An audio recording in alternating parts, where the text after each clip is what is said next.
అసలు ఒత్తిడి లేనిది మనం ఏ పనిని కూడా మొదలెట్టలేమమ్మా, ఏ పని కూడా చేయలేము.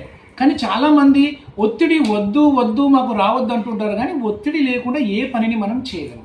అయితే ఆ ఒత్తిడిని ఏ విధంగా ఉపయోగించుకోవాలి, ఎంత మేరకు ఉపయోగించుకోవాలి అనేటటువంటి ఆ సీక్రసీ అనేది మనకి తెలిస్తే అద్భుతంగా ఉంటుందండి. చూడండి, ఇక్కడ నేను ఇప్పుడు చెప్తున్నాను మీకు, ఇక్కడ ఒక చిట్కా చూపిస్తాను. ఈ చిట్కా ద్వారా ఒత్తిడిని మనం ఎలా తగ్గించుకోవచ్చు, ఎలా మేనేజ్ చేయొచ్చు అనేది నేను ఇప్పుడు మీకు ఇక్కడ చేసి చూపిస్తాను.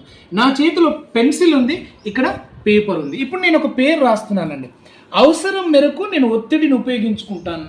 ఇక్కడ పెన్సిల్ చూస్తున్నారండి మీరు, ఈ పెన్సిల్ని అవసరమైన మేరకు నేను ఒత్తిడిని ఉపయోగించుకుంటున్నాను. అంటే పట్టడానికి ఎంత అవసరమో అంత ఒత్తిడిని ఉపయోగించుకుంటున్నాను. ఇక్కడ నేను ఇప్పుడు శ్రీనిధి అనేటటువంటి పేరు రాస్తున్నానండి.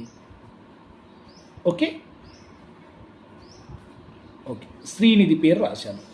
ఇక్కడ ఎంత మేరకు నేను ఒత్తిడిని ఉపయోగించాలో అంతవరకు నేను ఒత్తిడిని ఈ పేపర్ పైన పెడుతూ నేను పేరు రాయగలిగాను.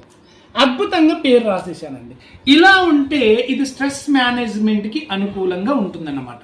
కానీ చాలామంది ఈ మధ్యలో ఏం జరుగుతుందంటే అనవసరమైనటువంటి ఒత్తిడికి లోనయ్యి జీవన విధానంలో ఇబ్బందులకు లోనవుతున్నారండి. ఇప్పుడు ఆ ఇబ్బందులకు లోనయ్యేటటువంటి విధానాలు ఎలా ఉన్నాయో, స్ట్రెస్ని ఎలా భరించలేకపోతున్నారో ఇప్పుడు చూపిస్తున్నాను. చూడండి, ఇదే శ్రీనిధి అనేటటువంటి పేరుని ఇప్పుడు రాస్తున్నాను. అధిక ఒత్తిడి అంటే చూడండి, ఇక్కడ అవసరం లేకున్నా నేను ఇక్కడ పెన్సిల్ని ఇలా గట్టిగా నొక్కి పట్టేసుకుంటున్నానండి. ఇలా గట్టిగా నొక్కి పట్టేసుకోవడం వల్ల నాకు ఇబ్బంది కలుగుతుందండి. అవసరానికి మించి ఇక్కడ భారాన్ని మోస్తున్నానండి. ఇదే అవసరానికి మించి భారాన్ని మోస్తూ ఇప్పుడు నేను శ్రీనిధి అనే పేరు రాయడానికి అధిక ఒత్తిడిని పెడుతున్నాను.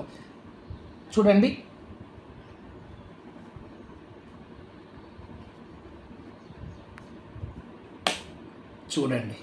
ఇక్కడ పెన్సిల్ నిబ్బు తెగిపోయిందండి.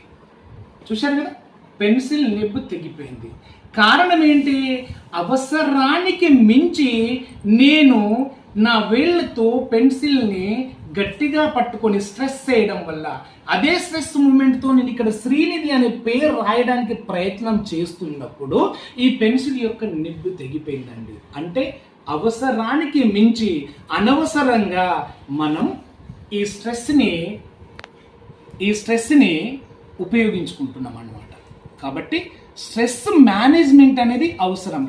ఎప్పుడు, ఎక్కడ, ఎంత మేరకి ఒత్తిడి ఉపయోగించుకుంటే అద్భుత ఫలితాన్ని మనం పొందుతాము. అధిక మోతాదులో స్ట్రెస్ను ఉపయోగించడం వల్ల అన్ని అనర్థాలే జరుగుతాయి అని చెప్పేసి ఇప్పుడు ఈ చిట్కా మీకు నిరూపించిందండి.